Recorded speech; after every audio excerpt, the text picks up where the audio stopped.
ഇന്ന് നമ്മൾ പരിചയപ്പെടാൻ പോകുന്ന വിശുദ്ധൻ ജോൺ മരിയ വിയാനി.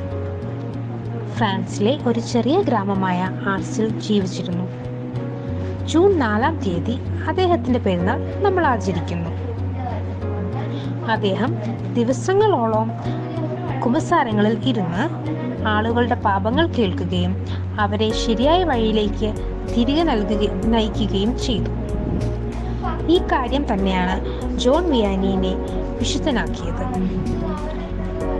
അവൻ വളരെ സാധാരണമായ ആളായിരുന്നുവെങ്കിലും ദൈവത്തെ ഏറെ സ്നേഹിച്ചു. ജോൺ വിയാനി സകലപ്പോഴും മറ്റുള്ളവരെ സഹായിക്കാൻ തയ്യാറായിരുന്നു. അവൻ കുറച്ചു കാര്യങ്ങളിൽ പ്രയാസങ്ങൾ അനുഭവിച്ചു, പക്ഷേ അവൻ ആഗ്രഹിച്ച കാര്യങ്ങളെല്ലാം മനസ്സാക്ഷിയോടെ ചെയ്തു. ആളുകൾക്ക് സഹായം നൽകാനായി അവൻ ദിവസവും പല മണിക്കൂറുകളും ചെലവഴിച്ചിരുന്നു. ജോൺ വിയാനിയുടെ ജീവിതം നമ്മെ പഠിപ്പിക്കുന്നത് നല്ലവരായിരിക്കാനും എപ്പോഴും മറ്റുള്ളവരെ സഹായിക്കാനും ശ്രമിക്കണമെന്നാണ്. പണമോ വലിയ സാധനമോ ഇല്ലെങ്കിലും നമുക്ക് ദൈവത്തെ സ്നേഹിച്ച് നല്ലവരായി ജീവിക്കാം.